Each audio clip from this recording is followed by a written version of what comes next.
Hello, Marcus. Hello, everybody. I'm really delighted to have you today. We've been in touch for almost a year now. I think I discovered Clem Burke drumming project, about a year ago and reached out, and I thought it was fascinating, not only because of the music, but also because of the effect that drumming can have on people. And what particularly interested me was that you didn't work only with a brain scan and show that drumming increases brain plasticity, because it's been studied for a long time with various instruments.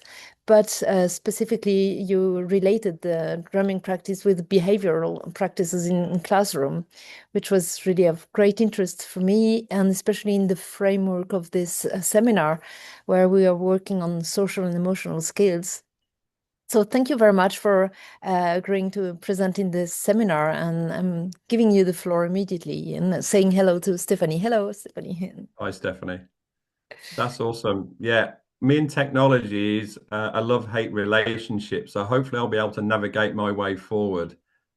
Please do give me a shout if things aren't appearing as I'd hope they would do.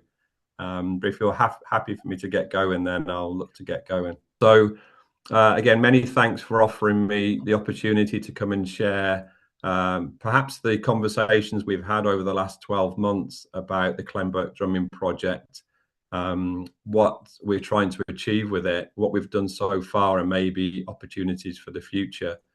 So the title is Fostering Social and Emotional Skills Through the Drum Kit.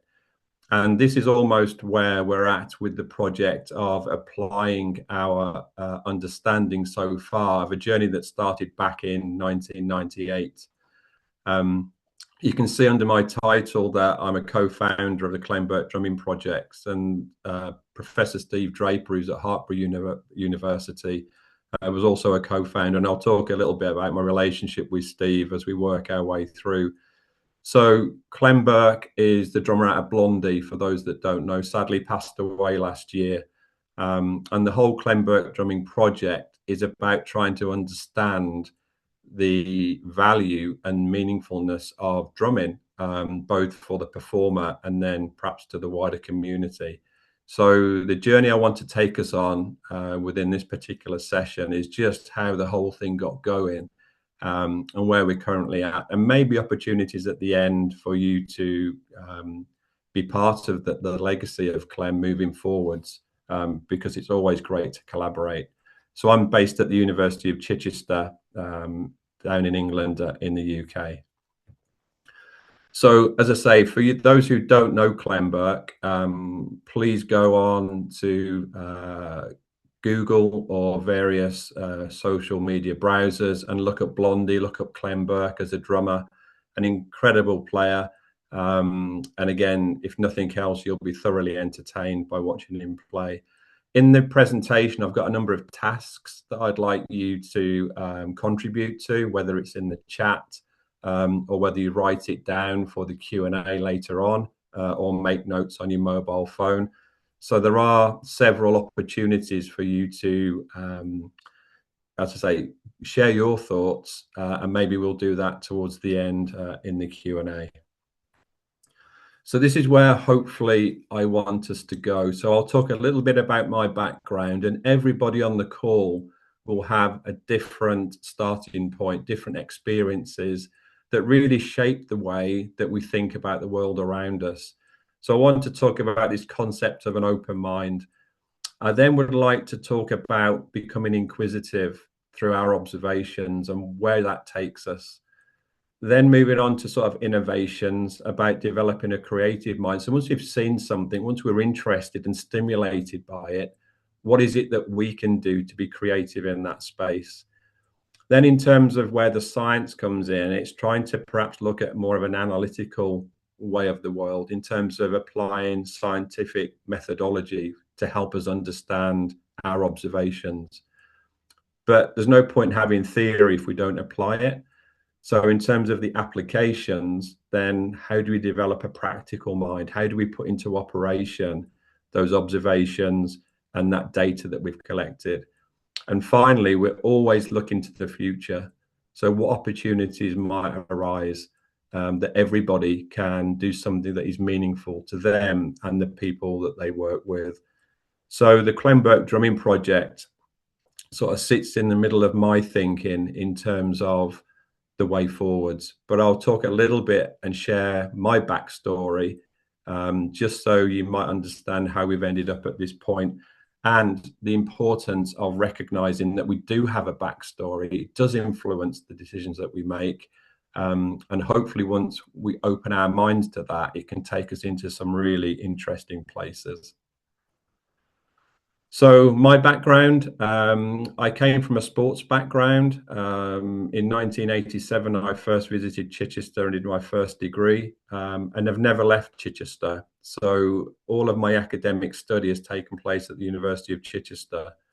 So I got my undergrad in 1987, my PhD, which was linked to Olympic boxing in 1998. And 1998 was quite a pivotal year in that Blondie, the pop group who I'd grown up with, reformed, and I wrote a letter to Clem Burke asking if he was interested in understanding more about the science of drumming and the challenges of playing live and touring. He got back to me. We did our first data collection at Wembley Arena in 1999. So the scientific start to the Clem Burke Drumming Project sort of started around that time.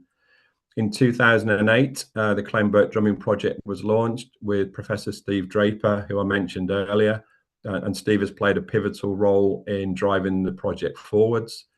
In 2012, I was appointed to reader in sport and exercise science, which gave me more time to go and undertake research I was interested in. I was then appointed a professor of applied sport and exercise science in 2021. And then appointed an emeritus professor this year in 2026.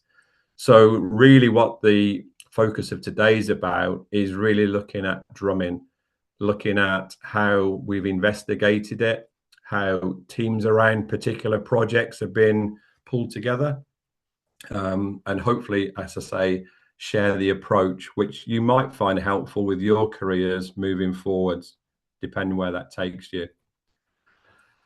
So this is key for me. I'm sort of coming to the end of my academic career in a way. And when I reflect back, everybody has a philosophical view of the world. We might not be aware that we have one. We might not be potentially tuned into what that is. But our life experiences definitely affect the way in which we view the world.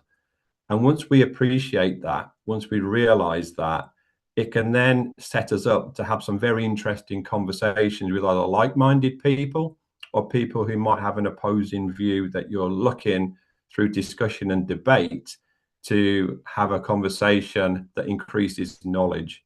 So I'm always in the pursuit of knowledge and understanding, and recognizing that we have this particular philosophical view of the world, for me, I think is really important. So I thought I'd put this up because we all have to start somewhere, and I'm glad that all of your screens are muted, because the laughter that might be ensuing at the moment, although I've got broad shoulders, I might not be able to take it. But this is me as a kid, and on the left-hand side of the screen with the football was me. I'm a mad Aston Villa supporter, but looking at my face, you can see we probably lost again, and that's me in my back garden. In the middle is a picture of me with boxing gloves on. I never really boxed. I'm not an aggressive person. And on the right-hand side of me is me with a guitar, not the drums. Got my mum's wig on, bless her, at the time. So what it demonstrates to me is, as a child, I was given freedom to explore lots of different things. And I think that's really important for us to follow our interests. And everybody will have different interests. And for me, I've retained that passion for sport.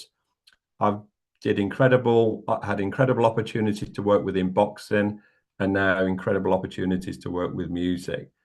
But the key thing is freedom. We all have freedom to explore the world around us. In terms of life's choices, then things can smack you in between the eyes and pull you up very, very sharp. So at school, I was never an academic. And if somebody had said to me I'd end up going to university, I would never believe them. I'd only read a couple of books at school voluntarily, and one of those was Jaws. What I wanted to do was to become a professional football player, and that's me in blue walking off, having had a trial for Manchester City playing against Liverpool, and the guy in the cap told me I wasn't good enough, and my dream ended. I was shattered. I didn't know what to do because my whole life was geared around becoming a professional footballer.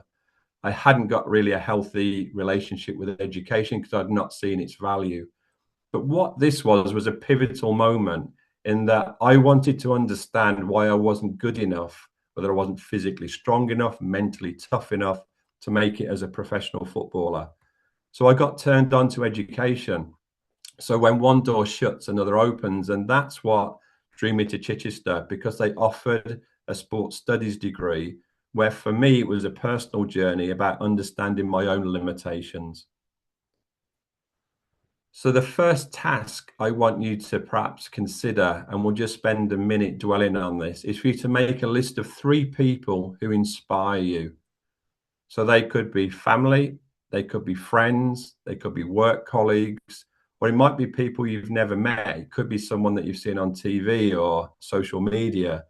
But I just want you to make a list of 3 people who inspire you.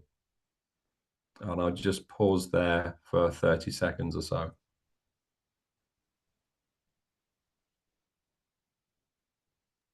You can write in the chat if you want. Yeah, sorry. Yeah, thanks, Pascal. Yeah, please put it in the chat because we'll pick some of these ideas up in the question and answers at the end. Because everybody gets inspired by somebody. Trying to work out why is a secondary question that we might pick up in the Q&A. Okay, so we can come back to that. So hopefully you've been able to get maybe 1, 2, or 3 people that inspire you. So for me, what I want to do is just... Gia already answered. Okay, that's cool. It's funny you ask that because it's what I did for the first session, not of this seminar, but my previous seminar last in the first semester.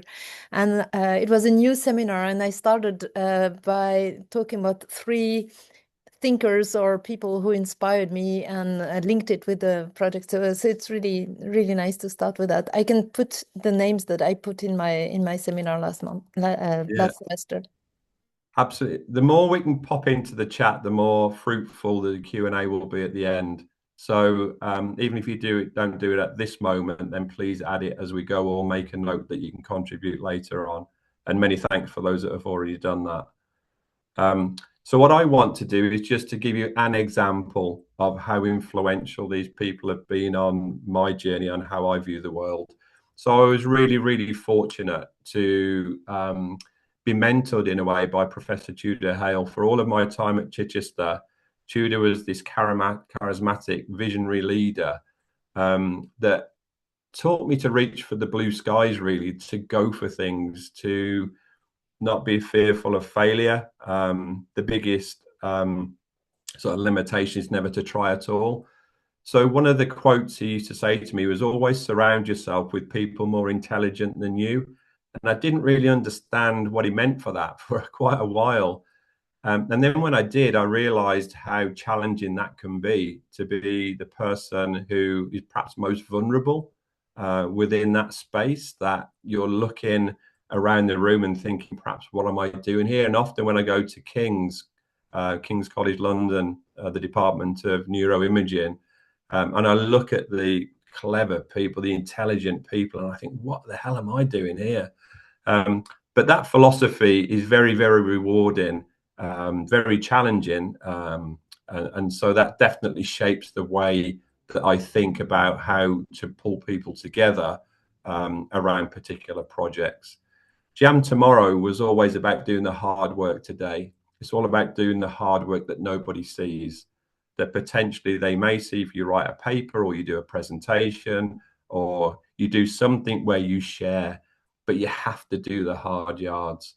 And if those who are currently studying for a degree, a master's or a PhD, everybody goes through those moments of self-doubt, stroke, can I do it? I almost view it as like a prison sentence. It's about doing the time. If you're getting the right support, you will get there in the end, but it's hard graft that you have to put in. But the rewards will be the freedom that follows. And so for me, Tudor was a gatekeeper to a world of discovery and excitement. And I'm always eternally grateful to Tudor. You also have inspirational leaders and academics. So Professor Greg White, OBE. Greg I've known for a long time, and somebody who has a profound effect, again, on how I view the world around me. Somebody who is world-class academic, a world-class applied practitioner. And if you was to Google him, you'll see he's raised over 40 to 50 million pounds for various charities in the UK. He's an immense, awesome individual that I'm always learning from. So we never finish learning. And again, identifying people who've got something to offer you, I think, is really important. I mentioned about Steve Williams. So Steve is at King's College in the neuroimaging sort of department. All of the MRI work that we do that I will share with you in a while, Steve is the head person who facilitates all of that. And again, a real pleasure to have worked and continue to work with Steve. Professor Ruth Lowry, again, Ruth I've known for, gosh, over 20 years, 25 years. Health and exercise scientist, more in the psychology area. So when we talk about some of the school-based studies later on, then Ruth is the driver of that particular work. And again, an immense friend, but a critical friend, somebody who will challenge what we do for us to get better in the future. And Steve Draper, academic dean at Hartbury, an exercise physiologist. I've known Steve for many, many years. Steve was instrumental in getting the project going in 2008 and continues to be extremely supportive, to the point whereby I delivered 5 drum kits to a school yesterday, and Steve came in just to get me a couple of amplifiers, etc., to make that project work. So again, I mentioned about doing the hard yards. Everybody is prepared to do the unsociable, the hard yards to make the projects work. And again, I'm always extremely grateful for Steve. So again, surrounding yourself by these critical friends where you can be vulnerable and you can demonstrate your level of knowledge and it won't be used against you, I think is really important, that you build that trust, those groups. And I've been privileged to meet some extraordinary people along the way. And so last but not least are the drummers themselves. You know, without them opening their world to me, I know nothing about drumming and continue to be at best an avid fan. I don't play because I think that allows me to have no biases in terms of the areas that I want to get into. But Clem back in 1998, responding to that letter and opening up that world for me, and other drummers that have followed since, I'm eternally grateful to showing me a world that I knew nothing about. And so I'm always extremely grateful to the drummers. And finally, it's your family. And as you work your way through, different family members will be important at different times. And again, I normally put this slide at the end, but I just wanted to give this as a heads up, because again, these are some of the people that might inspire you in terms of encouraging you, seeing what you're trying to do. So for me, family is really important.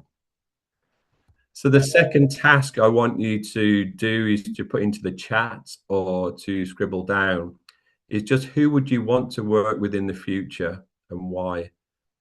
So for me, the image on the right is me with Clem playing with Blondie. It's such a privilege to sit so close to world-class performers, watching what they do. It's just absolutely incredible. So, you know, back as a kid, I first saw Blondie when I was 14. To have thought that later on in my academic career, I'd be sitting and sharing a stage with Clem, collecting data.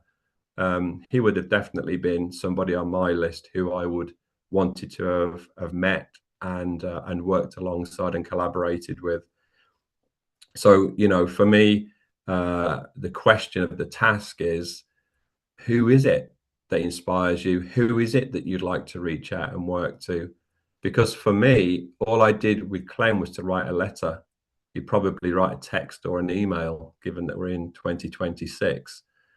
And it just so happened that he was as interested in what I'd got to offer him as he was to offer to me. So that's that mutual respect that is really, really important. So again, with the second task, again, hopefully some comments have come into the chat, or we can pick them up again with the question and answers a little bit later on. But again, for me, that's such an important image for me, because it just demonstrates, yeah, that relationship that you build up, the trust that you build up. But my gosh, what an awesome, the best, well, the second best seat in the house. Clem's sitting on the best one, and I'm sitting right next to her, and that's cool. So yeah, task 2, if you could. I'm jumping in because I can see so far people have answered the first question, but maybe the second question is even more intimate or intimidating because, of course, you wrote to Clem Burke and he answered. But it's really hard to say, I would like to work with this person and maybe face a refusal or, yeah. So What the worst, if I've learned anything, Pascal, the worst thing that someone can say to a question is no, I and know, then I agree. you know where you stand. Then you get those that will think about it, and then there are those who will jump on straight away. And I have a concept called energy sappers, and energy sappers are people that you'll never ever convince it's worth spending any time about something that you're interested in. So I don't spend any time with them. But what I want to try and get across is that anybody can write a letter, anybody can reach out to anybody, and you might be pleasantly surprised about the response that you get. But if you don't ask, you'll never know. I fully agree. I was just noting that nobody had answered in the chat so far. Right? That's interesting. That's interesting. And But again, we can Gia says it's a good question. but yeah, and perhaps we can spend a little bit of time at the end revisiting that one. That's cool. That's interesting. Okay, let's carry on. So, as I say, I think fundamental to me is trying to open our minds and open up the recognition of opportunity. And so for me, observation is key to focus, I think, where we want to spend our time. And if I was to say to you for the next 12 months, what is it that you want to do? What is it that you want to achieve? How are you going to do it? You have to have a view of the future that interests you, that you want to be motivated to do the hard yards, that will be meaningful to you. And so back to this philosophy of science or philosophy of the world around us, always having an open mind, never thinking that the knowledge that we have today is the knowledge that we'll have tomorrow. It's about recognizing that the world is there for us to be shaped. We have to be active with the world around us. Do not become passive. And that's probably even more difficult with social media, that you can just never leave your house almost and have a million friends who potentially are meaningless to you because you've never met them. Or they might be extremely meaningful to you because they share a particular view. But once we get entrenched in a particular view of the world, that can become limiting. So all I would say is that I've definitely found value in trying to keep an open mind around many, many things, especially linked to drumming, the world that we work within, and the research associated with that.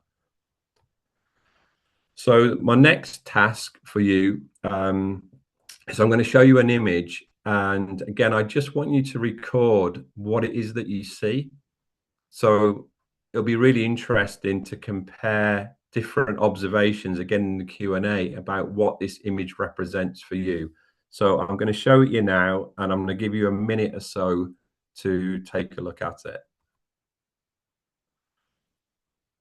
Okay, so some background. So this is an early Blondie picture with Clem at the back, Debbie Harry at the front, and the various members of the band with her. So I'm just going to leave that for 30 seconds or a minute or so. I want you to look at it, the image, and tell me what you see.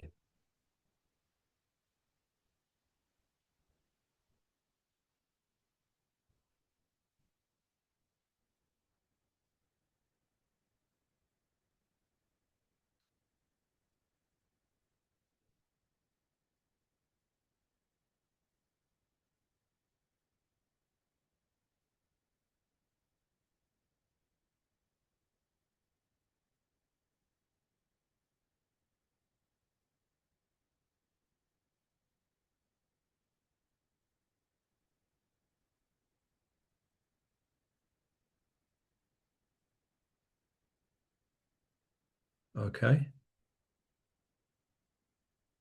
So for me, if we begin to dig into that particular image, from a scientist perspective, there are lots of different things you could look at.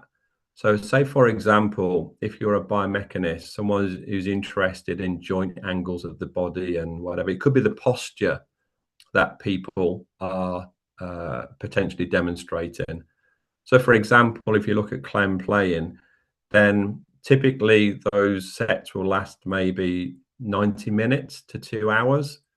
So to sit for 2 hours, everybody, I'm sure at the end of this session, if you haven't moved, your back will ache, your joints will ache a little bit. So is there a posture? Is there something that has to happen within training that again prepares the individual to be better at what they do?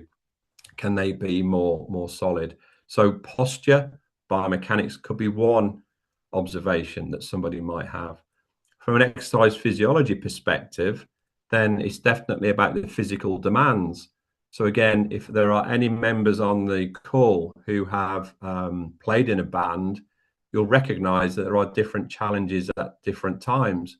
So you've got the physical demands, again, might be quite different from the drummer to the lead singer.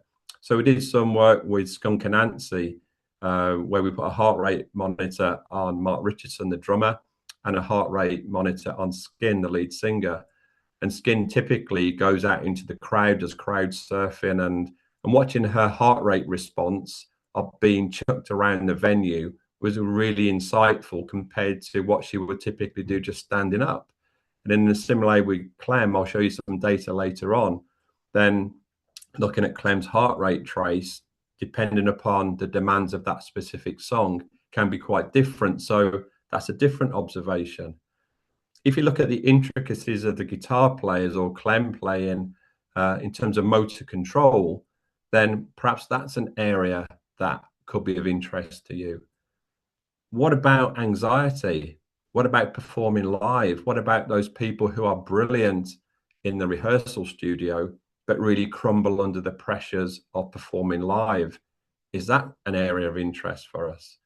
What about this dynamic between female and male performers or different individuals within a band? There is a dynamic. You're living together for extended periods of time. We're doing some really interesting stuff with Kat Myers on tour, the drummer out of Texas, and looking at the demands on a female drummer, different to perhaps a male drummer. And again, a world that has existed for a long time, but very little research has been understood. And maybe that's an area that we want to go down in the future. Maybe it's about the environment. You know, I used to watch Clem play in front of 50 people to 50,000 people. Does that have an impact in terms of the ability to perform? And it could be, as I say, the final one about just being on tour. It is so hard. It's difficult to get across how demanding touring is for people who haven't experienced it, I suppose. And one way I try and say it is that if you look at Premiership football players who maybe play 50 to 60 times a year, they moan, often groan, that the workload is too high. But then if you look at a professional drummer, I think the No Exit tour that I did back in 1999 with Clem, I think he played 100 gigs within a very short period of time. It's not unusual to have 200 gigs per year around the world with all of the jet lag. So it's a fascinating and potentially challenging world that the musician operates within. And it's only immersing yourself within that different world, having an open mind, that by just looking at one picture, that's just a quick snapshot of what you could potentially look at. And for me, the drummer, Clem, became the most important focus of the band, because without the drummer defines the band for sure. So the challenges were what really drew me in to wanting to understand more about the world of the elite performer in terms of being a musician, and especially the challenges of being on tour. Marcus, Yeah. did you ever hear Clem Burke referring to himself as an athlete, or comparing, because you're doing this comparison, and I was wondering if it's yours or if Clem Burke was seeing himself as an athlete as well? Yeah, definitely. He definitely recognized the need to physically and mentally prepare in advance of going on tour. So he would go to the gym, he would run, not to excesses, but when I show you some of the data that he puts his body through, you have to be prepared for that. Oh, And that's so, very interesting. and again, the analogy, he really got the analogy, because I shared with him, and I'll talk a little bit about the model that I took from my PhD working with Olympic boxers, and I applied it to Clem. And so what he was keen to demonstrate was, often if you look at that image, for example, you'll see his hands that are doing the work on the drums, but it's the legs that you don't see because of the big bass drum. Similar to boxers, the boxers I work with, people tend to watch boxing from the waist upwards, where the arms are punching, but it's the legs that do a lot of the work of taking you in and out of distance. So when we start to look at the physical challenge, the different type of drummer that you are will also have a profound effect on potentially how fit you have to be. So he definitely enjoyed the analogy of comparing himself to various athletes. And I'll show you some data comparing him to a professional football player in a minute. But I think the reason he welcomed that, because it demonstrated how physically and mentally fit you have to be to perform. It's not like, I often describe it, imagine saying to a football player that you've got to step on every blade of grass at the right time in the right place. Because if you hit a bum note on the drums or on the guitar, everybody hears it. Mm. And so if you just think of that cognitive challenge and physical challenge in real time, if you make a mistake, it all falls apart. And so those sorts of pressures, again, I know athletes have different pressures, but it is very, very different for me than the professional drummer. It's really interesting because I recently did an interview with a French drummer, Mario Duplantier, who says exactly the same. He said that he sees himself now as an athlete, and he does running, he does bodyboard, and he says every day in the morning he does some sport, or also how do you call that, muscular reinforcement. He even works Yeah. with a private coach, because he says he really has to keep very healthy and fit in order to be able to perform all these 100 concerts a year they're doing. So it's exactly the same. It's really interesting. I can share the interview with those of you who are interested, if you want. That'd be great. I mean, just to finish that sort of section off, when we launched the project with Steve in 2008 and Clem, the press, it must have been a quiet news day, because the launch of the project became a global story. And what the press were keen to compare was the 90-minute set that Blondie played to the 90 minutes that Premier League footballers played, so like the likes of Ronaldo. And so we did a Q&A at the end, and one correspondent says to me, you're not telling me that Clem Burke could play for Manchester United? And I said back, and you're not telling me that Ronaldo could play with Blondie? And so what we're trying to say there, it's very much task specific. But if your requirements of your heart is to be at 180 to 190 beats per minute, it doesn't matter whether you're running around a football pitch or sitting behind a drum kit. That is the demand of that activity, and you best be prepared in terms of your preparation in advance to make sure you can cope with that. And so it really is an interesting concept that, you know, for all of you that go out this coming summer and watch a band, often you're drawn to the lead singer or maybe the lead guitarist. Spend some time looking at the drummer. What they are doing is phenomenal. So yeah, I'm rallying behind championing the drummer's cause in that respect. So let me just quickly go back to 1998. I've alluded to it a little bit before. So I finished my PhD, so that's my thesis on the left, and I know some of you are working towards that. You will get there, and it is one of those moments that you cherish for a few months, and then it sits on a shelf somewhere and no one ever reads it again, but I'll park that for a minute. The ticket in the middle is the first time I saw Blondie play live in 1980, as I say, when I was 14. So I've always grown up with this band, and the poster on the right was when they reformed in 1998, and that's when the letter sort of was written to Clem. And there's a beautiful statement that Clem says that has always stuck with me. And again, if you go to any of the interviews, he'll talk about this concept of there's more to drumming than having a beer and walking on stage. And what I've appreciated by what he's trying to say there is there's far more things happening than often what the crowd might see is a musician taking a swig and just playing. How beautifully naive in a way for us to think that that's the case. There is so much hard work that goes into this thing that hopefully becomes pleasurable for the musician and pleasurable for us in the audience. So what I wanted to do with the work that I was involved in was to try and allow the artist to stay in this creative bubble for longer, to offset fatigue, because fatigue erodes skill. And so therefore, if they can be, as a musician, enjoying themselves even more, that they've got this creativity behind the kit, they are going to enjoy it, and that will manifest itself to the audience. So it's not about trying to put a framework that constricts our understanding of the drummer. It's about trying to understand what will open up and give them greater opportunity to perform the way that they enjoy themselves, but then the audience can enjoy as well. So that's one of my particular favorite sayings of all time. And so what I'll begin to just quickly do is show you the model that was developed and its application to Clem. And so what I'm trying to do is to understand from a physical perspective the demands of drumming. And so you can see in the image that Clem's got like a mask on his face. And one of the areas of work that Professor Steve Draper really led on was looking at oxygen kinetics, the way in which we use oxygen to satisfy the demand for muscular activity.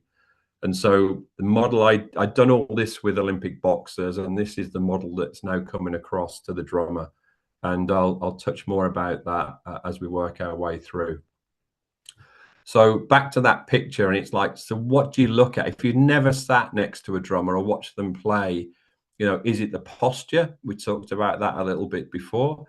Is it the arms, and you're naturally drawn? You know, again, one of my directed tasks for you to do is go and just put any band on playing live, just focus on the drummer, and what you'll appreciate is what they're doing with their arms. What's often missing, what's hidden, is what they're doing with their legs. And so in terms of the larger muscles of the legs, the more leg work you potentially do, the greater the demand for blood that is carrying oxygen to supply and meet that demand. So you begin to get a feel for what it is you're looking at. So my model, imagine that that's a boxer in the middle rather than Clem jumping over his kit. But I wanted to know what sort of training drummers did in preparation for going on tour, which was drumming specific and which was non-drumming. And that's where you get into this notion of supplementary training, whether that's in the gym, running, whatever that may be. The fact that they're on the road for so long, and the fact that They'll be performing late into the evening often. They almost become night workers, and then they're traveling overnight on a bus. So when do you eat? When do you sleep? How do you recover? All of these issues are related to fatigue on the right-hand side in the red box. On top of that, how much do you drink? When do you drink? What do you drink? They're performing often under lights or where it's extremely hot. And I'll show you some data where their sweat rates are equivalent to elite Olympic endurance athletes. That is mind-blowing. So you've got people who you see on TV running at the Olympics, 10,000 meters or the marathon. They have very similar sweat rates to those individuals. And if you don't put the fluid back in, the engine is going to go boom. So there's work around that area. And then if you take the left-hand side of the screen as I'm looking at with the number of performances, how often do they perform? Do they do multiple sets in the day? How many per week? How many per month? Does it last for a year? In terms of the intensity of the effort, there are ways in which we can use terms such as aerobic, which is sort of steady state work, and anaerobic, which allows us to look at high intensity activity. And again, the type of player, the type of song they're looking to play will dictate how intense that effort is. How long an effort? Is it a 3-minute punk rock song? Or is it a 5, 6, 7-minute disco song? Again, that can have an effect upon where the energy comes from. And a key thing is, how do you recover? So these questions arose from our PhD, and these questions then was what we started to try and unpick with Clem as the professional drummer and other drummers that volunteered their services at the appropriate time. So I'll just quickly show you some data. So the anaerobic side, as I mentioned, reflects high intensity performance. And as we're sitting here at rest, you have a value of around about 1 unit. If you take a blood sample immediately after they finish, so this is Clem up at Liverpool after a Blondie gig, his value at the bottom is about 5.9, which shows that because that number has increased, there must have been some anaerobic contribution to that particular performance, which makes sense. We have had values up to about 10. And so if I put you on a treadmill and ran you to exhaustion, that's typically the sorts of numbers, the 8s, 9s, 10s that you would see from somebody who'd run themselves into the ground. So we can begin to appreciate that there is this anaerobic contribution to performance. The first set of data that I presented, or that's out there from the work with Clem, came in this book by Alan Metz called Blondie, From Punk to the Present, A Pictorial History. And in there, I talk about the study that we did in 1999. And that's just to demonstrate that when we look at someone's heart rate, so your heart rate while you're listening to this particular presentation, maybe around 60, 70, 80 beats per minute. If we think, let's take an abstract number of around about, say, 190 to 200 beats per minute being your maximum, we know that the heart can respond to the demand that is placed upon it for oxygen. So if we're seeing high values, we know potentially that there is a big aerobic requirement to suck air in. That's why we breathe more frequently, we breathe deeper, and our heart rate goes up. It's trying to load the red blood cells with oxygen and take it around the body for that to be used. And so this was the first example of looking at Clem's heart rate and seeing that he's up into the 170s. And I'll show you some data in a minute where he goes up into the 180s, which demonstrates there is a big requirement for us to utilize oxygen when we're playing live. So this is a particular trace from one gig in 2004, where if you look at the figure, you can see time along the bottom, which gives us our sort of 90-minute set.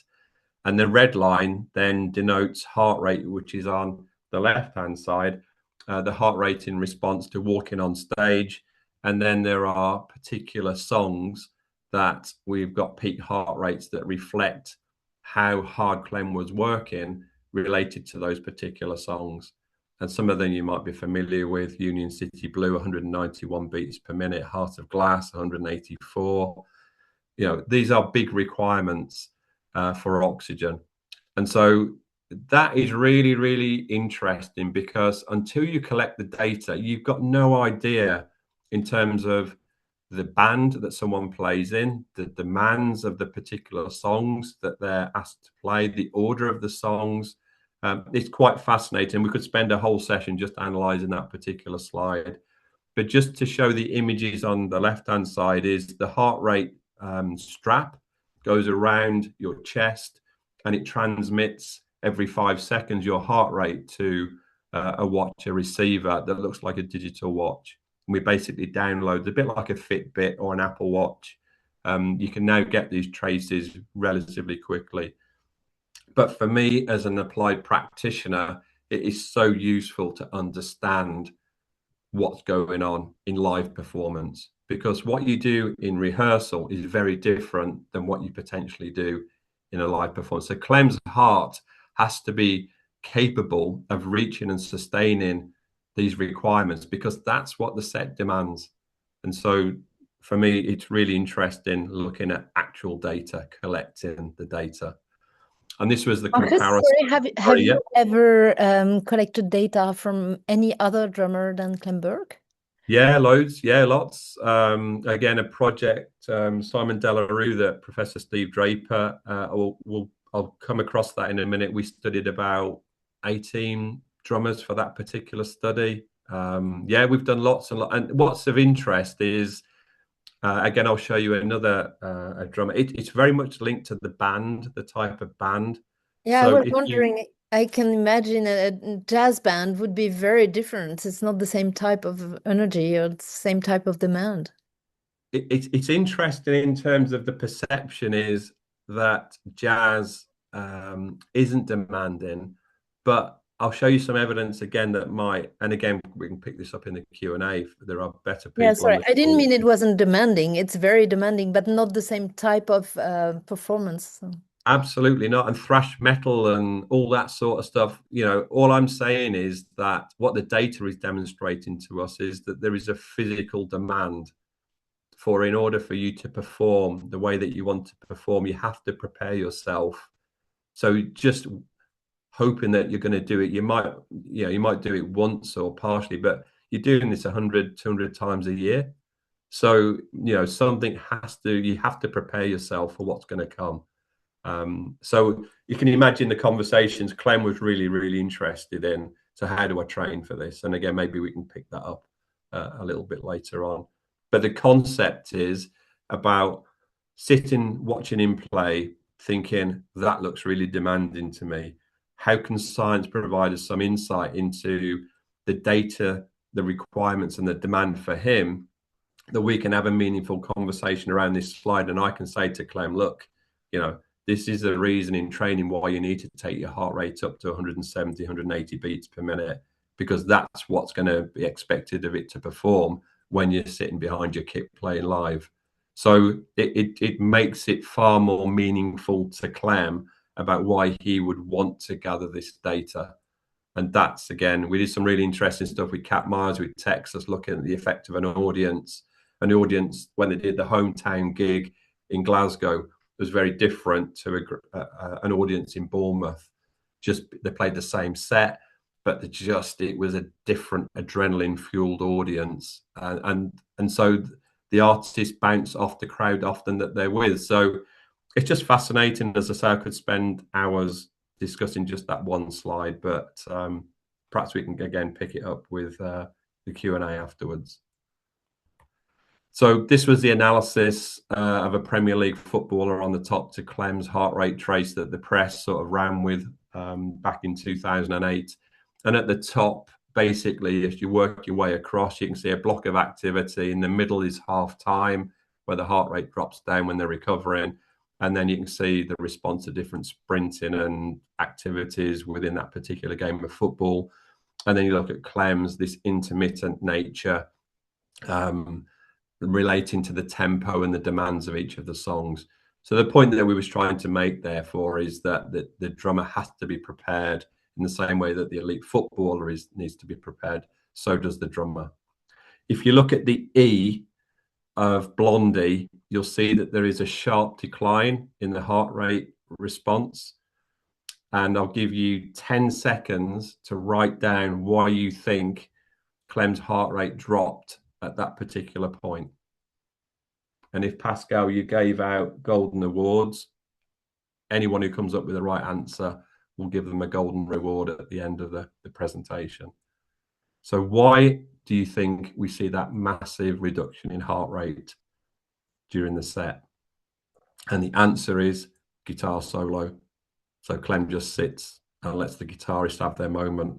And so because you've taken that demand, the physical demand for him to play away, the heart rate drops. And the rate at which it drops is an indication of fitness. So for me, looking at that part of the whole 90 minutes tells me a lot about how efficient Clem's heart was, because you see a rapid fall in it. Again, we can return to that later on. So the point again, so in 2008, this was taken at the launch with Steve and Clem, is that you can think, God, aren't we clever doing all of this sort of science? And then you go back in history, and this was taken from a paper in 1924, doing exactly the same thing. And you go, oh my gosh, so we're not that clever after all anyway. So we have, Steve and myself had a bit of a chuckle to this. But what's really interesting is that the compendium of physiological load of energy expenditure since 1924 all the way through till the work that we produced was based upon data linked to the energy demands of a drummer playing like this, sort of classical work. Rock and roll hadn't even been invented until the pioneers came along a little bit in the 50s. So all of that data that was still being kicked out for the energy expenditure of musicians for today was based upon a false premise. And so what's really cool when you're doing your own data collection is you can correct, or you can modernize the actual energy expenditure. But the concept, you know, we weren't the first to think of doing it that way. So yeah, it's just really interesting, again, for us to go back, always to look at the starting point. We've got better technology, more portable technology, but the concept is still the same. But what this does allow us to do, and again, Steve is an expert within this particular area, is looking at the kinetics, looking at the oxygen demands of different activity. So for us to measure energy expenditure, basically what we did with Clem, we had a heart rate monitor on him, which I showed you previously. He's got this breath by breath gas analyzer analysis system that allows us to quantify how much oxygen has been used. And basically then we developed a test whereby, using the click track by the earphones, we turned it up for him to play at 110, 130, 150, 170 and 190 beats per minute for 4 minutes. It's a bit like going on a treadmill and you're being asked to run faster and faster and faster and faster till you can't play anymore. And so that was our way of looking at a drumming specific test to exhaustion. And again, some of that data will be in the papers that you can look up outside of this particular presentation. So if we understand how big the engine has to be through the measurements that we take, we can then modify training to make sure that that's an appropriate stimulus to get the response that we're after. And that's the paper by Simon Delarue, the Steve's name on it, Chris Potter and myself. And again, that's freely available if people are interested in looking at the energy demands of rock pop drumming. And on the right-hand side, these metabolic equivalents, the MET value, just shows at the bottom that drumming from these 14 semi-professional drummers does show that it is a demanding aerobic activity that has significant energy expenditure. And if we think about it, the link then between nutrition and replacing the energy that we burnt off is really important. So it's well above light intensity, moderate, or even vigorous intensity activities. The drumming can be this useful physiological intervention, especially for potentially health related issues whereby people want to become more fitter. It's a seated exercise, it's a safe exercise. But that paper's out there, and Pascal, that might answer the question a little bit about the range of different drummers that we've used so far, or not used, we've collaborated with in the project so far. One little focus I want to just spend a little bit of time in is the location, so drumming in the heat.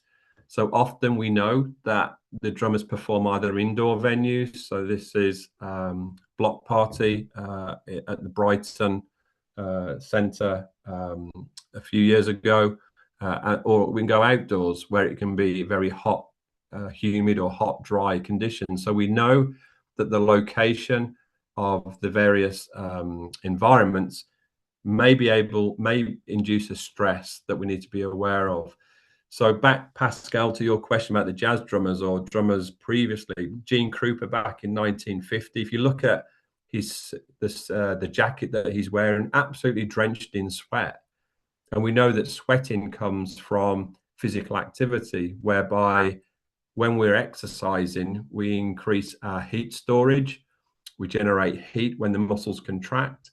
And therefore, one of the ways in which the body removes that heat from the core is to make us sweat. Hence the middle image that you can see.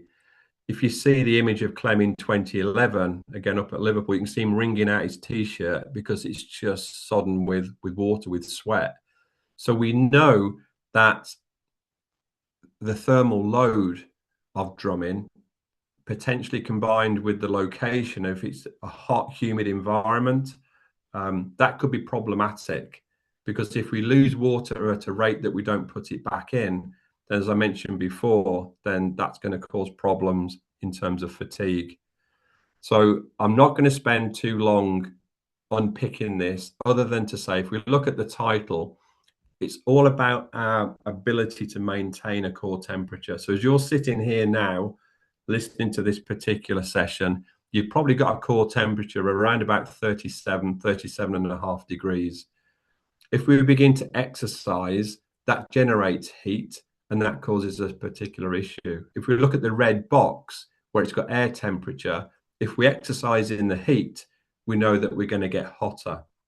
And if we look at the bottom red box, what can impair evaporation, the yellow box above it, our ability to lose heat, is if the air is already saturated with water, which is where we have a high humidity. So the worst case scenario potentially for a drummer is to be performing a very dynamic set with a high air temperature, with a high relative humidity.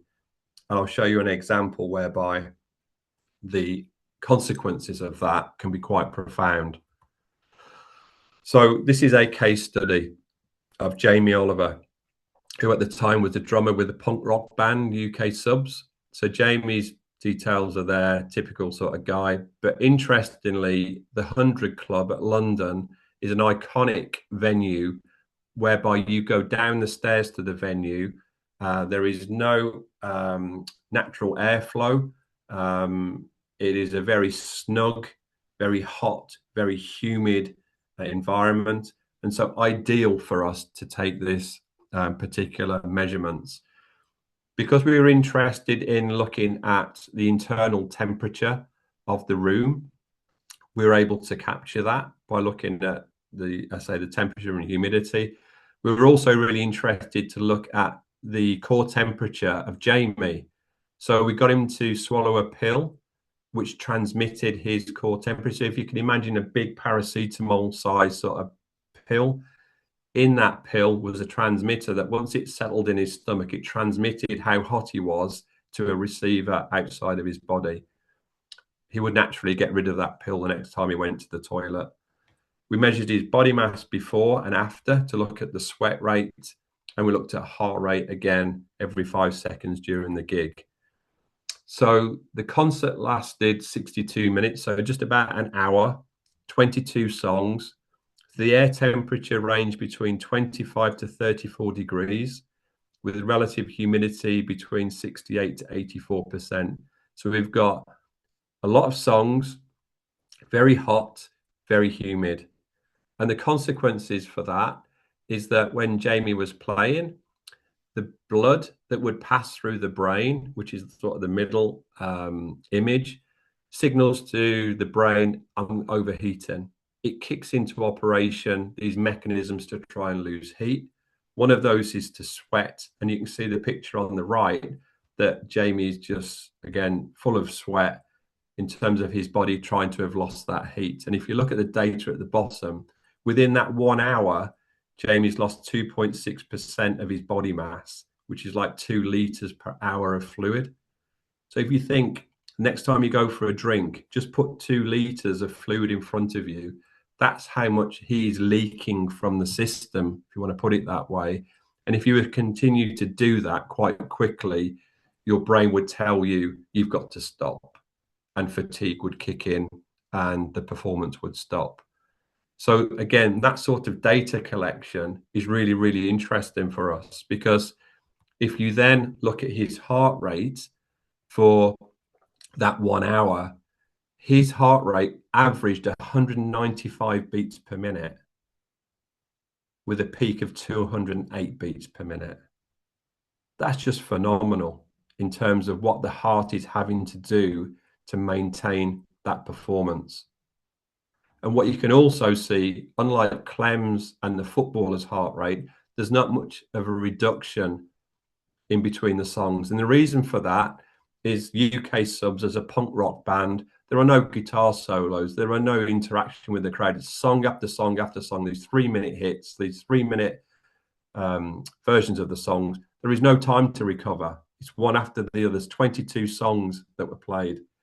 So again, understanding that requirement for Jamie was fascinating. I presented this data in Estoril abroad, and physiologists were a bit snubby about, oh, what's drumming, what's so demanding. I put this one slide up and it was like, oh my gosh, that's hard work. So interesting. If we then, from looking at the increase in Jamie's core temperature, you can see the rise from, again, around about 37.5 to up to 39 degrees, just over at 41 minutes. So within 41 minutes, his core temperature has increased by 1.5 degrees.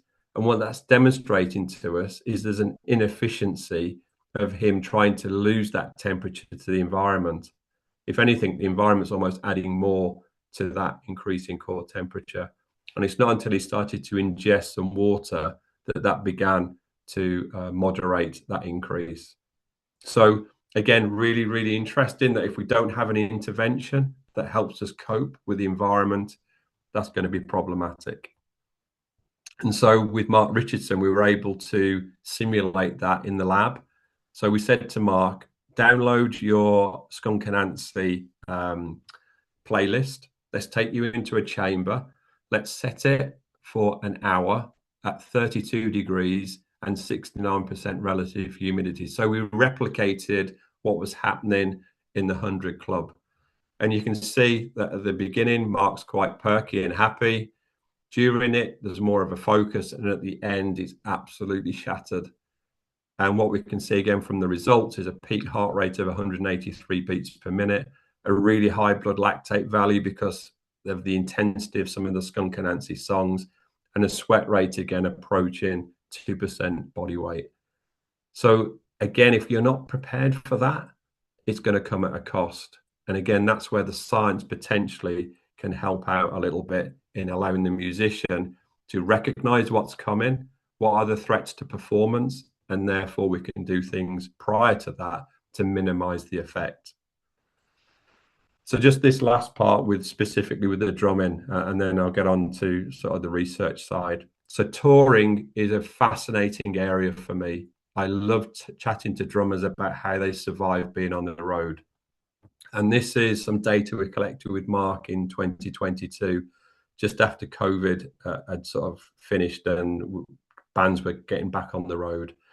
And so we've got a period of June, July 2022.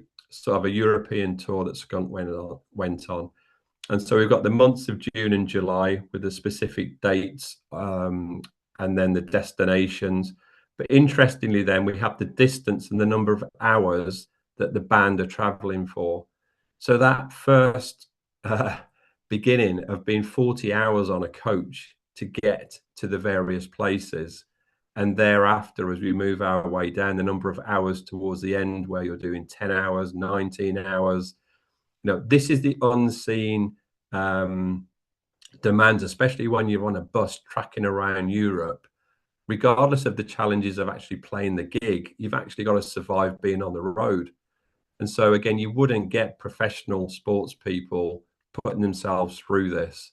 So again, there's still a lot of work to be done in terms of understanding the best advice to offer the traveling musician. And we're working on a book that potentially will pull all of these observations together and offer some advice.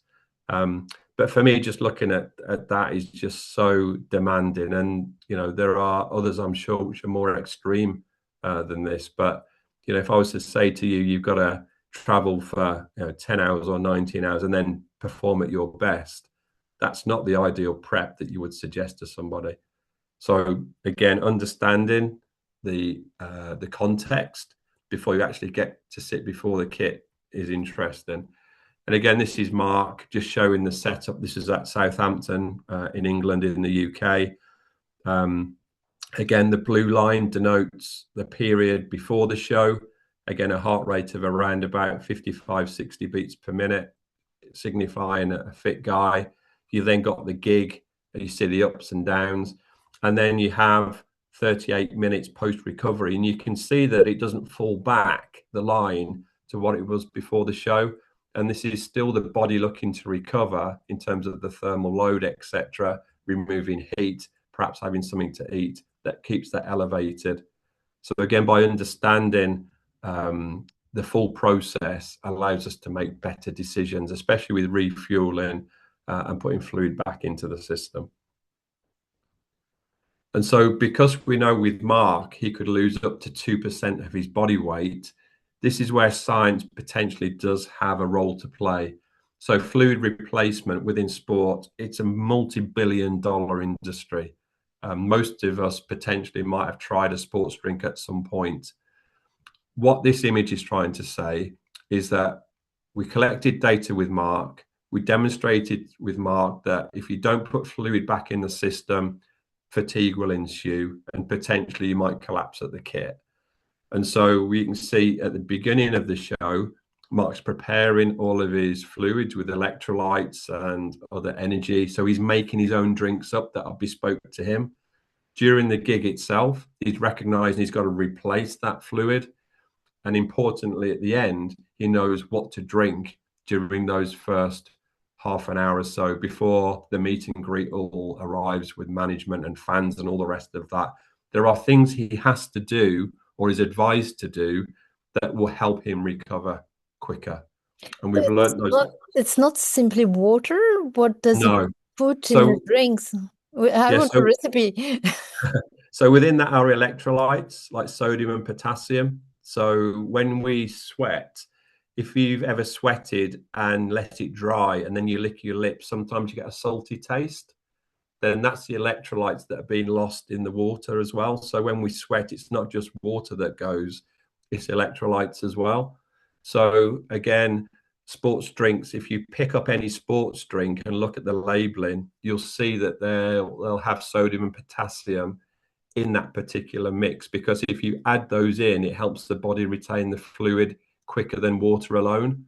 So by just drinking pure water isn't potentially optimum at the speed at which you can put fluid back into the system. So again, how much energy you put, how much carbohydrate you add in to the drink will be dictated by whether your priority is to put fluid in with the electrolytes, or if you want to put energy in, then you add carbohydrate. And so most sports drinks claim to give you energy because they'll have carbohydrate in it, and claim to rehydrate because they'll have electrolytes in it. But depending upon what the biggest threat is, you can manipulate how you make those up, and that's where it becomes bespoke to those drummers that we work with. But the concept is there is something that we can do. We shouldn't be ignorant that we don't know what to do, and that's what part of the messaging is for the drummers that we work with, is we have an understanding of what the challenge lies ahead. And if you're going to play somewhere hot and humid, or hot and dry, you have to have a strategy in place to allow you to perform during the gig and to recover in between those gigs. But imagine that this lecture was to finish at 10:30, 11 o'clock at night, and then I've got everybody coming in to visit me, and then I'm jumping on a coach, and I'm traveling overnight, and I'm doing it again. When do you drink? When do you eat? When do you recover? So it's a really challenging environment that for a scientist, it's awesome, because there's so many questions that you're observing that you want to find questions or answers to. So that's just a real indication of the appliance of science with that. Okay. So if I haven't bored everybody to death by now, let's come on to sort of the application. So in 2009, we were invited to the Cheltenham Festival to demonstrate all of this science with Darren Mooney at a primal scream. And we had all this live, real data going on. The Waterloo Foundation were interested in potentially supporting work or interested in supporting the work that we did. And I'll talk a little bit about this program of work that we did. So this slide is an animation that represents us as a band of academics. So Roland Drums have supported every project that we've done since 1999, ever since we started the project. And to demonstrate and the messaging, they did an animation of the project, and this replicates each one of us. So I don't know what that means, other than to say that what we do is we call ourselves a band of academics, and similar to a band, whatever the area is, the topic area, that member of the band will be the lead person and they will lead on it. So Steve will do the neuroscience, Ruth will do the social emotional well-being, Steve and myself might do the physical demands, but we build a team around the particular issue. And so what's key for us then is there something that is unique to drumming that affects the brain? And if by doing that, does it have any behavioral outcomes that are of interest to us? And it brings up this notion of brain plasticity. And what that term represents is that if we do something, is there connectivity pathways? Does the wiring of the brain to different regions, does that change as a consequence of the stimulus that you've given it? And so what we were challenged in 2009 at the Cheltenham Science Festival was to say, okay, demonstrate how you learn to play the drums. What happens in the brain to facilitate that? And does that then have any implications for behavior moving forwards? So if you think about the challenges of learning to drum, you've got these fine and gross motor control. So you've got your fingers that are holding the sticks, but then you've got your arms that are moving within space around the kit. So you've got fine and gross motor control. You've got single limb, or you've got multiple limbs working together. You've got to maintain a tempo, perhaps maintain a rhythm. Timing is key. Precision is key, because each part of the kit potentially might give you a different sound that you require. The volume of how hard you play, and this spatial awareness of where all the kits exist are important. And I remember saying to Clem at one of the gigs, if the lights went out, Clem, could you still play the song? And he said, yeah. And the reason that he could play it because of the spatial awareness is he knew where his kit would be within space. So that's an interesting concept, again, that you could explore at another time. But for the brain is being bombarded by the requirement of all of these requests for it to do something, for it to control something. And this is really, really key. I can't emphasize this enough, that I think from all of the work that we've done, the reason that we're seeing the outcomes that we are is because of the unique challenge that drumming offers the person who's trying to implement the particular skill. You're chucking so much at the brain that it's having to respond. And so we did a whole series of studies supported by the Waterloo Foundation. And this is 3 studies. This is basically the design of 3 studies.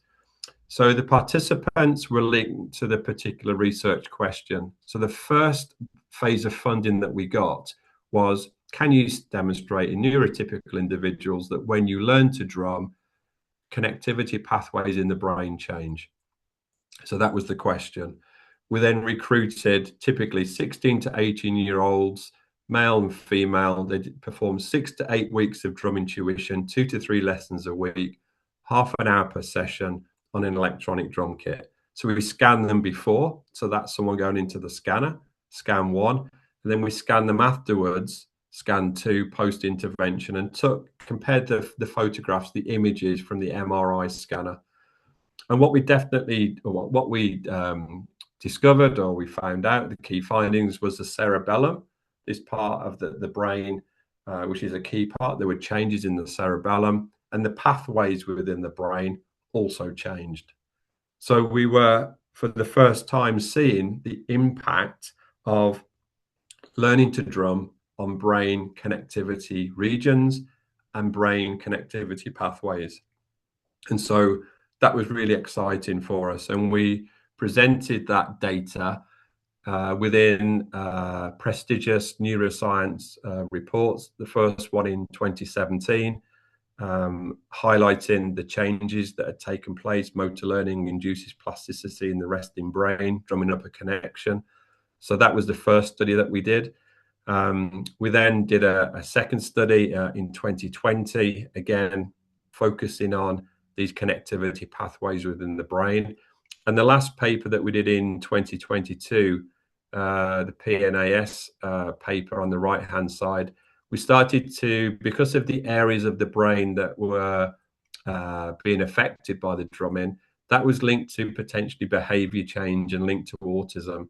And this was the final study that the Waterloo Foundation sort of supported us doing. And that gained a lot of interest and continues to gain a lot of interest. So what we're trying to say is that the reason, if you've never drummed before, in 6 weeks after starting or 8 weeks after starting, you can clearly play a lot better. What's allowed you to play is there are changes within the brain, and the connectivity pathways between different regions of the brain have also changed. That has facilitated that ability to learn. So if you look at this example, the top left of the screen where Mark's got the drumstick in his right hand, that's the performer. We've then animated. If we were able to look into his head, what is it that we would be able to see? And so by the time we get to the top line on the right-hand side, we can see a red dot in the cerebellum, whereby that's one area that things potentially change. If we then animate what we're seeing potentially, say, with the mirror neuron system, then we can see that these are the sort of changes, these pathways become enhanced. And that's what facilitates learning.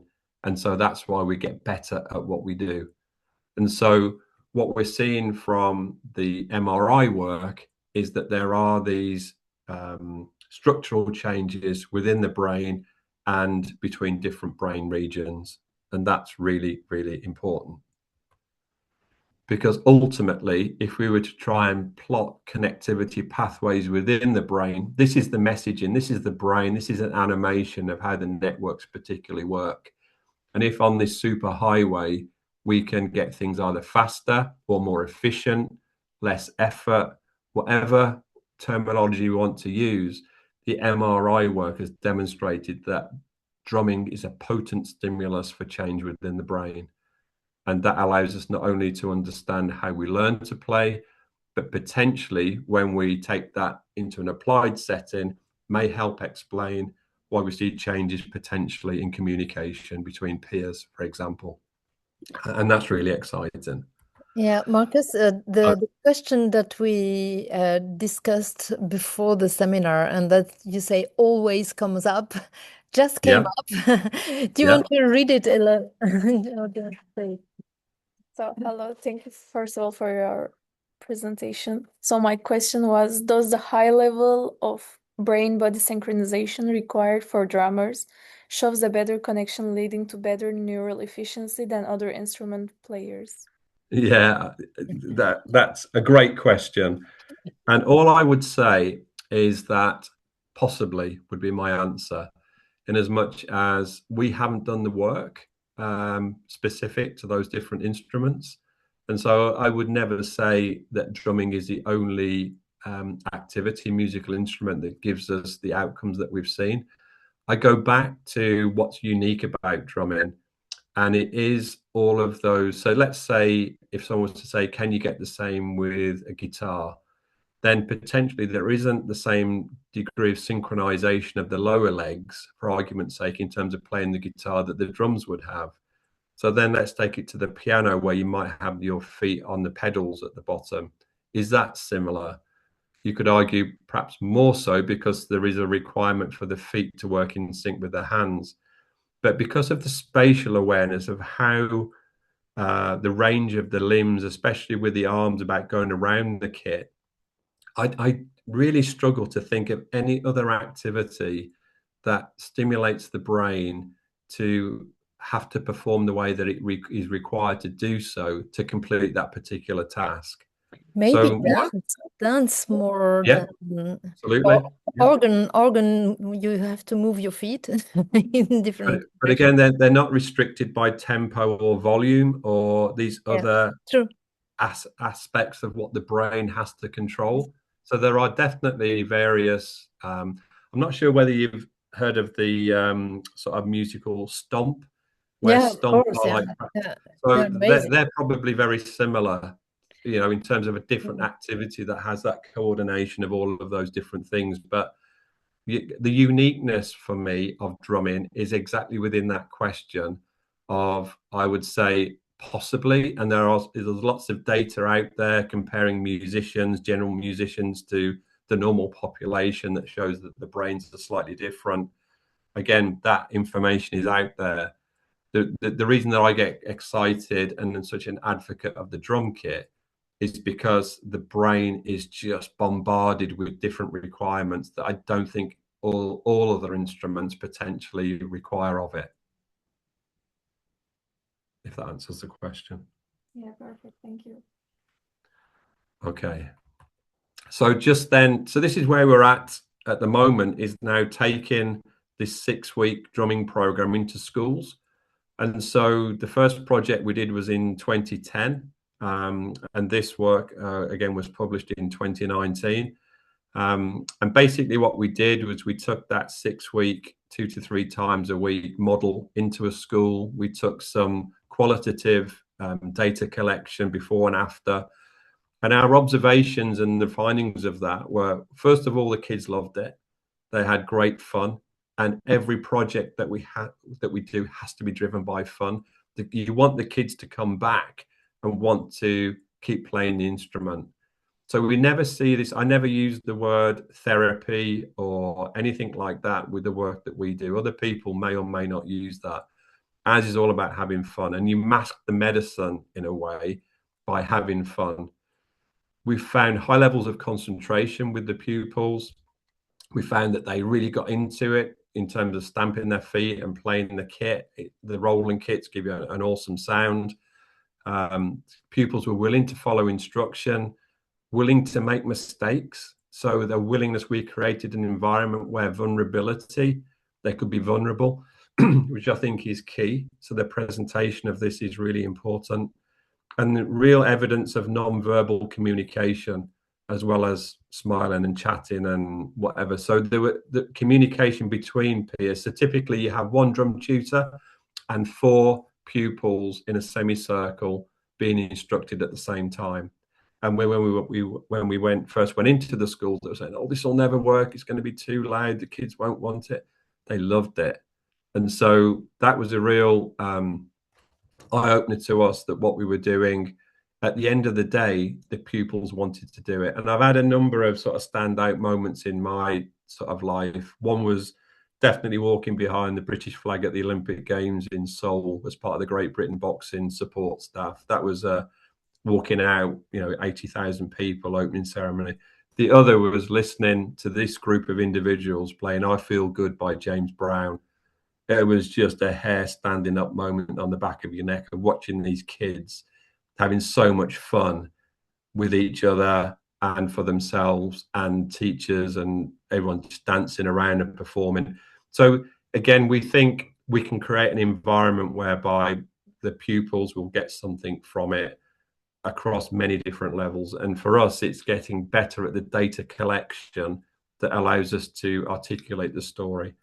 But again, from this original project, then we found enhanced motor and psychosocial skills within the school environment, and also at home. So parents, we interview the parents of the participants to see if there are any behavioural changes as a consequence of playing the drums. And often they're more regulated on the days that they've drummed. They've had some physical activity. It's a safe exercise. And so, yeah, that was a real important program of work that we did, and we continue to do. Excuse me. Because what we've done now, and again, I was at a school yesterday in Stoke-on-Trent,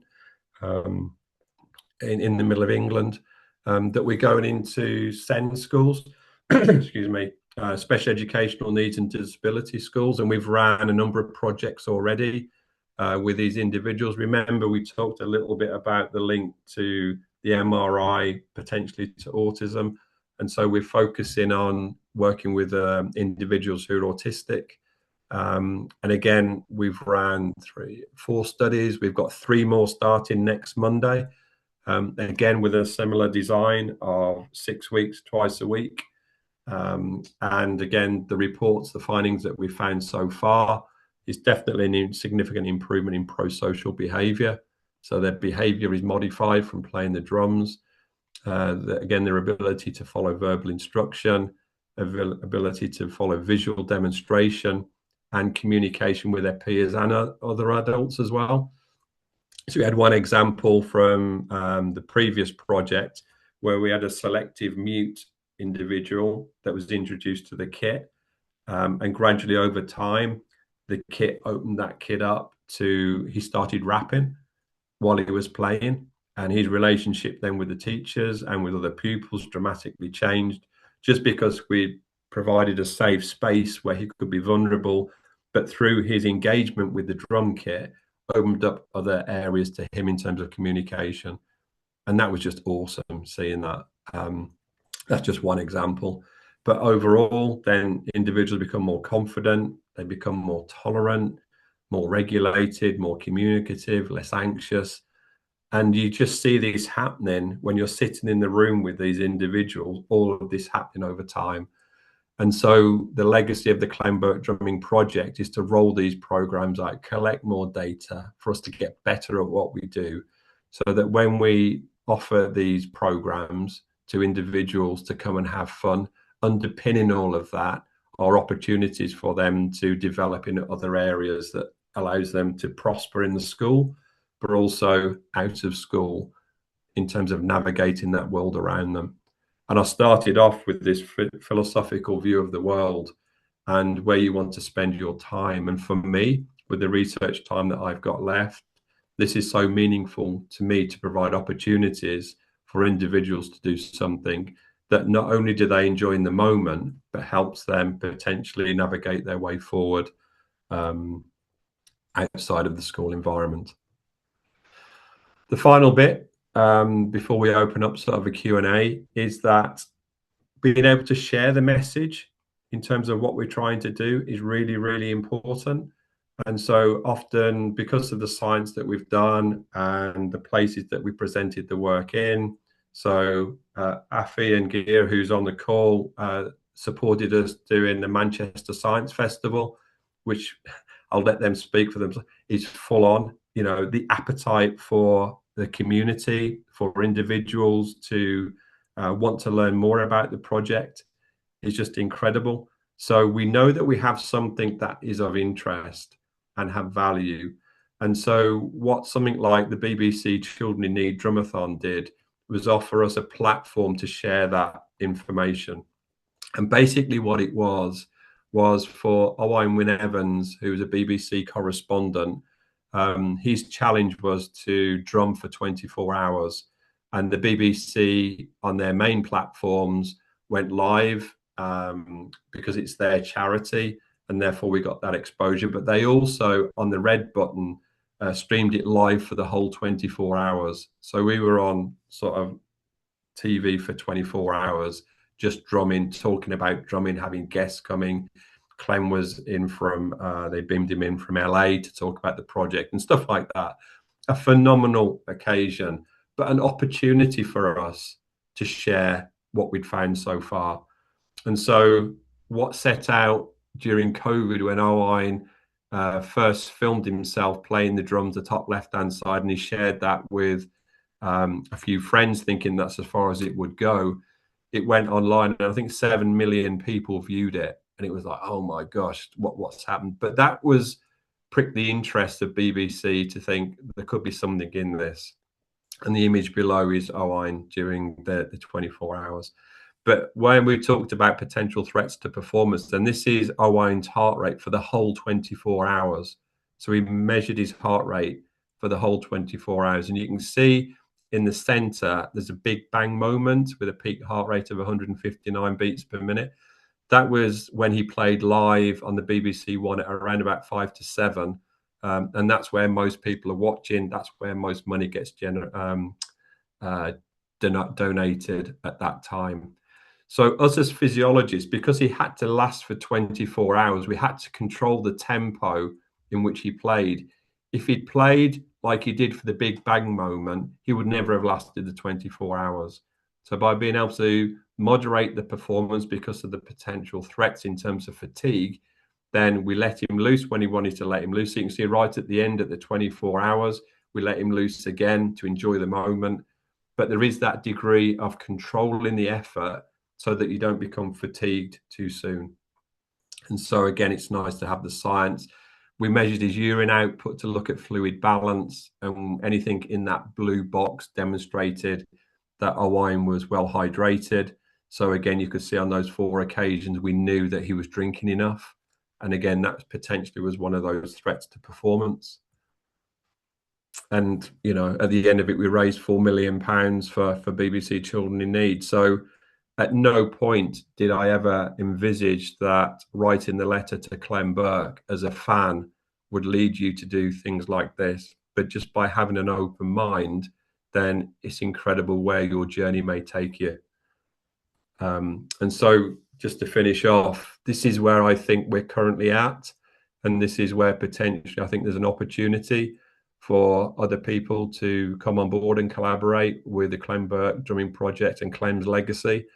We'll continue to do the school-based projects. I'd love to set up not only a network of hubs around the UK, but also look at international collaborations. Chatting with Roland yesterday, Ollie at Roland yesterday.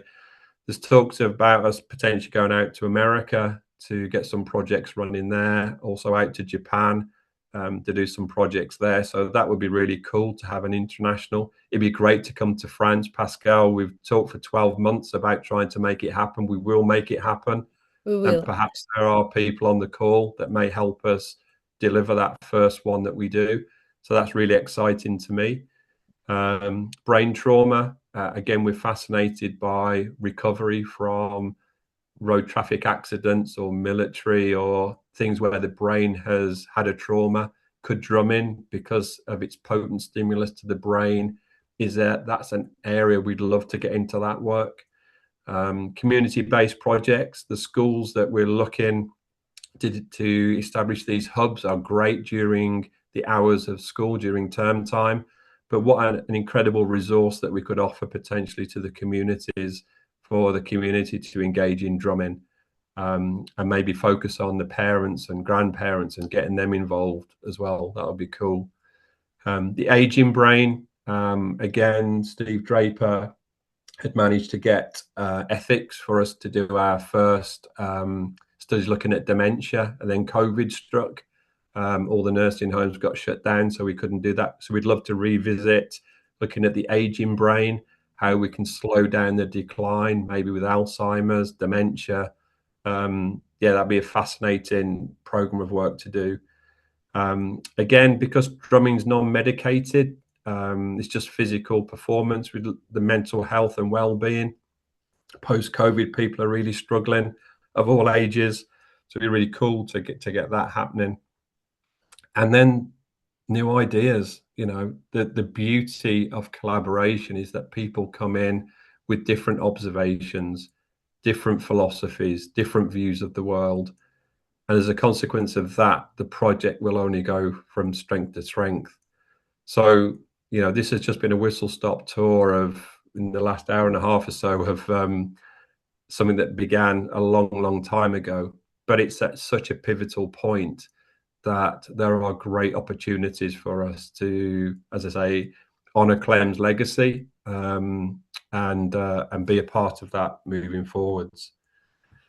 So what I'd like to do is point you to the website of the Clem Burke Drumming Project.org. So please spend a little bit of time. It gives you greater detail about the background to how the project got going. There are some videos that will go over some of the points that I've raised today. So please go and take a look at the website. You'll see at the bottom image on the left-hand side, there's a contact us button.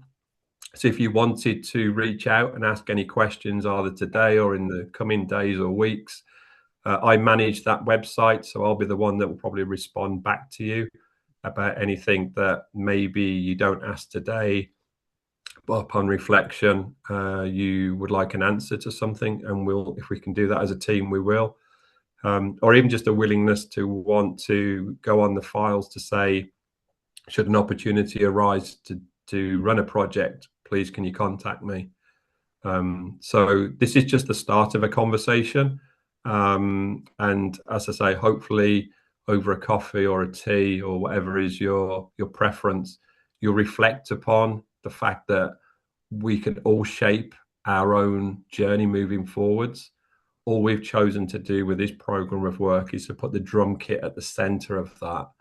And so that any activities that we do is meaningful, not only for us, but more importantly for those people that we get involved in some of the projects that we run. So if that's okay, then we'll pause and happy to do any questions, Pascal, if that's all right. Yeah, thank you. Thank you very much, Marcus. It was extremely rich. And although we've been talking for a year, there are still many things that I learned today about the different aspects of the project. And I have tons of questions, but I guess I'm not the only one. I can see Gia. Gia, you have a question? Can I stop sharing? Will that take me back? Sure. Yeah. Is that okay? Hi, Marcus. Thanks for that. Hang on a minute. Fascinating. Hang on a minute. Yeah, hang on a minute. Hang on a minute. I'm just trying to get back to. Oh. We can see you. Oh, can you? I don't know what buttons. This is me with my tech. Oh, here we go. Awesome. Thank you. Hi. Hello. I was just curious if there's anything you can share about the 3 studies you have coming up and like what your primary research questions are on those. Yeah. So what we basically did, Liberty Academy Trust are a trust of 3 schools. That there's one in Lambeth, one in Reading, and one in Stoke-on-Trent. And basically, they read what we did. They had funding from within the trust to say, can we run a 6-week project whereby we do a strengths and difficulties questionnaire at the beginning and end to look at sort of profiling those individuals. So the schools select the individuals, and there's 12 in each of the schools. So there'll be 36 kids starting on Monday, Tuesday next week for 6 weeks. They have 2 30-minute sessions, either on a Monday, Wednesday, or a Tuesday, Thursday to fit around the timetable. And so the drum tutors that go in and deliver those sessions, basically there is no set syllabus because they're not quite sure of the ability of the group that they've got in front of them. So it's very much, I say to the drum tutors, and they're experienced of working with those particular populations, that we're not expecting you to get to grade 1 or grade 6 or whatever it is. So there's no pressure that you've got to get the standard to this certain level. All we want you to do is, if they're still sitting with you in 6 weeks' time and they've progressed, you've done your job. So the drum tutor at the end of each week has a quick tick box of skills that they're able to say whether they've made any progress from a 0 to a 10. So that might be grip, it might be posture, it might be communication with peers. So we have that sort of before and after qualitative measure that takes place. And then we have a question that we ask the pupils about why they think they're interested in drumming. And it's about 16 boxes for them to crayon in or to tick as a prompt. So we do that at the beginning and we repeat that at the end just to see if they've got more out of it than what they thought when they started. So that's quite an interesting sort of comparison to do that pre and to do that post. And then we do a whole range of interviews post. So the way it's set up is at the last session of the 6 weeks, they'll go and play in front of their parents or their guardians or whoever. So we have like a mini gig. And when the parents and those come in, we interview those parents and guardians. We interview the Senkos to talk about the journey. We talk about anyone who's been potentially involved in that observation for that 6 weeks. So we have like a balance of questionnaire-based data collection and qualitative interviews. And it's the qualitative interviews, the thematic analysis of what is cropping up that people are observing, that is really, really invaluable. So this concept of behavioral change. So for argument's sake, when you're in the schools, and if you ever have the opportunity to go in, it's an incredible stressful environment to be in. And so to get better regulation so that the students don't become deregulated as much is often reported on the drumming days, that it helps that anger or whatever it might be. So that's of interest to us.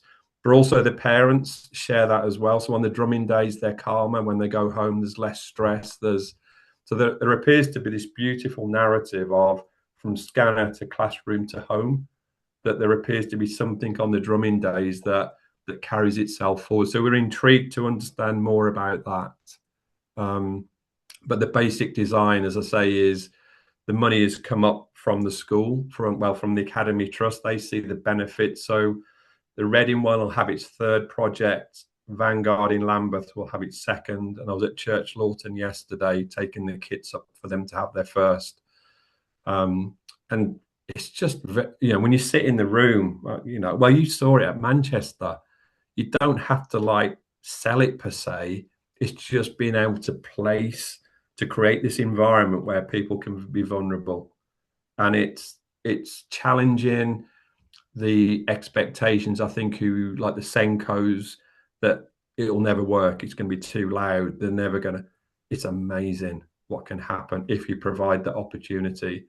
So for me, definitely moving forward is us learning more to get better at that data acquisition, data collection. So like the heart rate stuff and all that, it's easy science to a degree. The more innovative, you have to have it. But from a research perspective, it's relatively straightforward to do. The technology allows us to do that better than it ever did. The first heart rate data I ever collected in 1987 with an Olympic boxer, I had to download every 5 seconds and put it on a graph paper. So I've gone from that. And when we'd done it, it took me about 3 hours to do one trace. It was like, we've got something. Now you press the button and it's done within 5. I almost cry.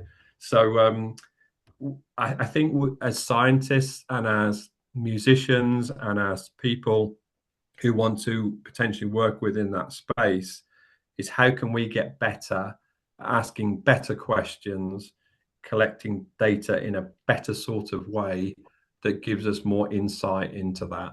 But so far, that we're finding very, very positive findings from the work that we're doing. And I think we talked a little bit about it, but I think it's interesting for the audience. Two questions about this data collection. Did you ever have a follow-up questionnaire? Because what happens when they stop? I mean, they do it for 6 weeks, and what happens in the long run? And also, how could we evaluate the effect of the novelty effect in a way? Because it's new, and if they were to do that every week for a whole year, for instance, would it still be as efficient, or would there be some kind of what we call hedonic habituation, that it becomes less fun because it's more normal, even if improving makes the fun go on, of course. But what do you think?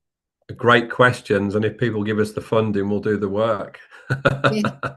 It's as simple as that. You know, it's like we're not short of questions to try and address. It's just which ones present at that time. So the reason that we went down the autism route was the Waterloo Foundation put a call out for work connected to autism, and so it could have been dementia that we're talking about. It could have been a whole host of things. One of the things that I will chat to Liberty Academy Trust is exactly that.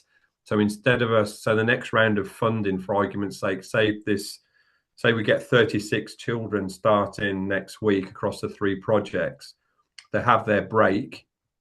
Do we retest them and see how much has been retained as a consequence of that natural break of the summer? Do we then concentrate on them for the next academic year, and we get that longitudinal study to see if at the end we've only got 3 left because they've got bored or whatever it might be? Yeah.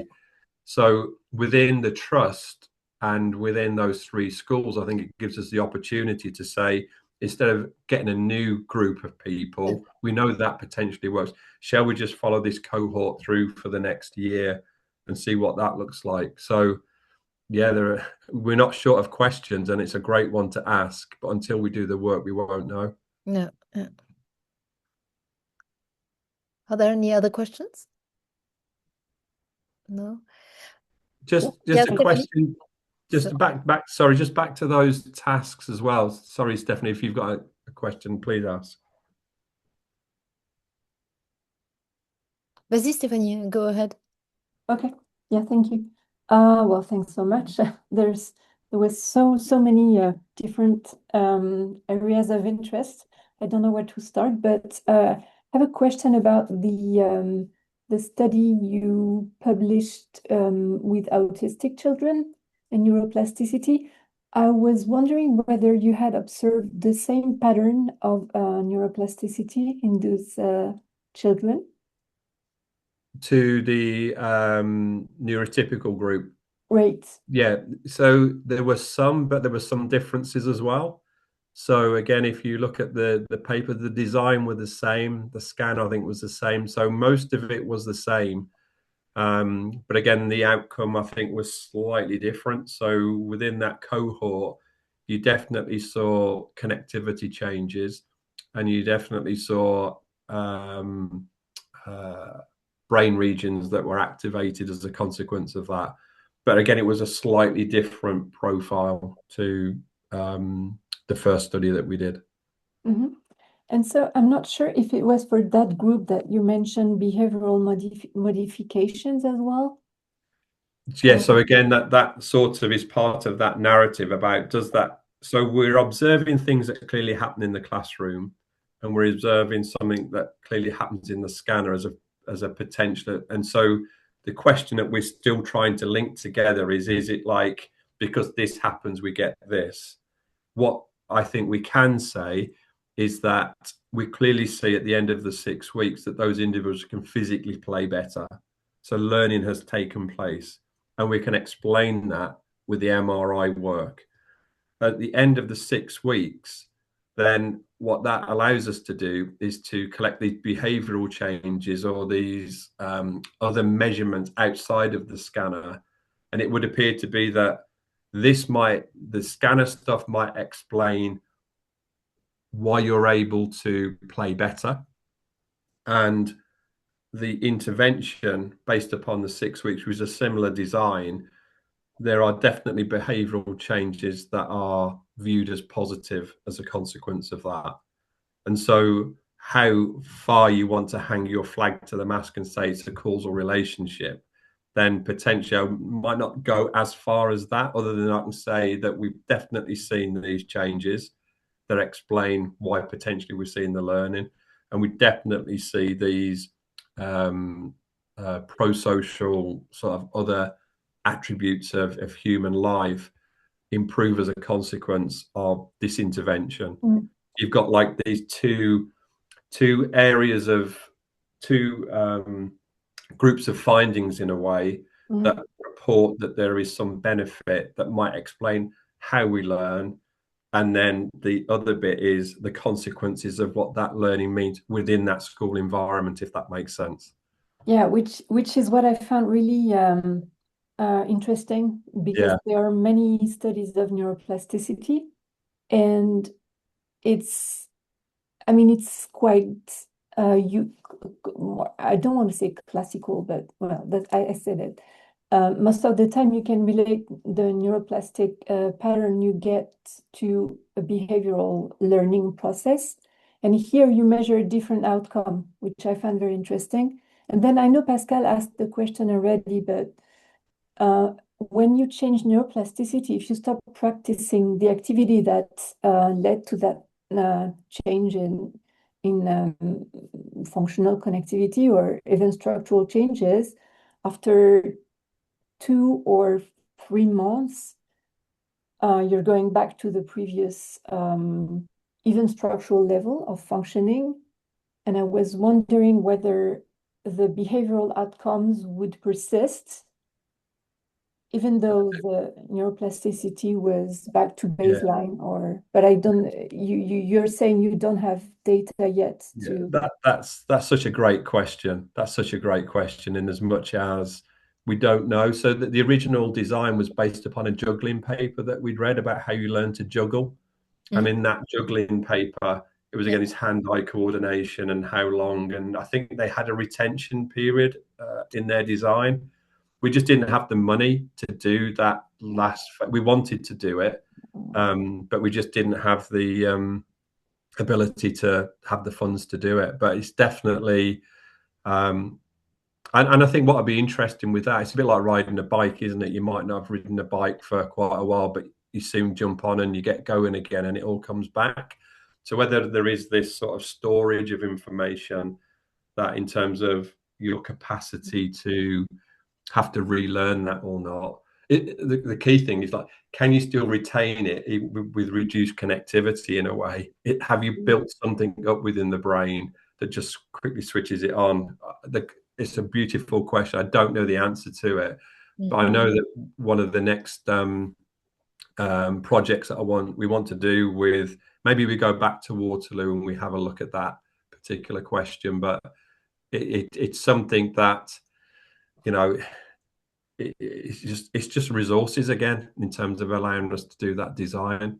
But again, as I say, it's conversations like this that will make me go back to have a chat with Steve at King's and say, I was asked about this, Steve, how do we do it? But yeah, it's fascinating. And maybe we don't, the clever thing to do, if clever is the right term, is to think of a non-MRI way to try and tease out whether that learning still exists or not.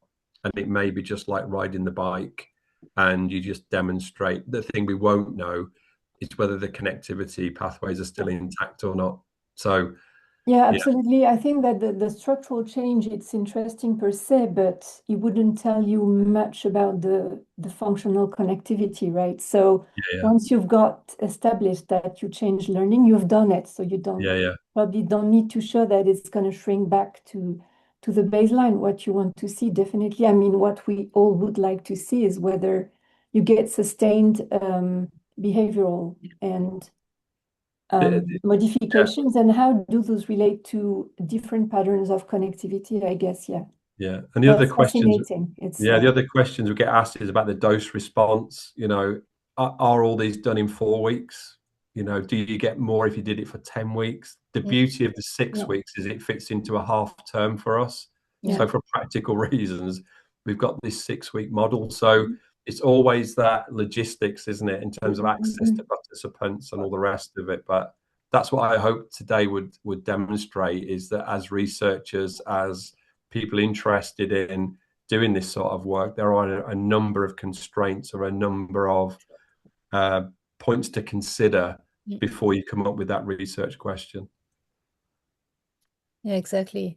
And well, this is only the beginning, and I really hope we manage to establish a kind of research lab, a drumming research lab in France as well.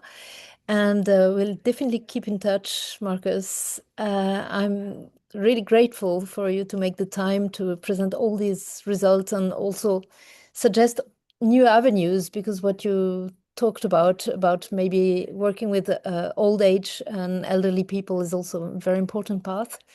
So yeah, this is only the beginning of a new journey, and I hope people online and people in the room will join us in this journey. And before that, we'll meet again next week for a session in French, and we'll go back to school with Sarah Le Diagon, a French scholar, who will be comparing the development of social and emotional skill between kindergarten and elementary school. So, Marcus, I guess you'll have other things to do, but I'll call you anyway after this class soon. Awesome. Thank you very much. Thank you Thanks to for the all of you. opportunity. Yeah, and see you soon. Bye-bye. Bye.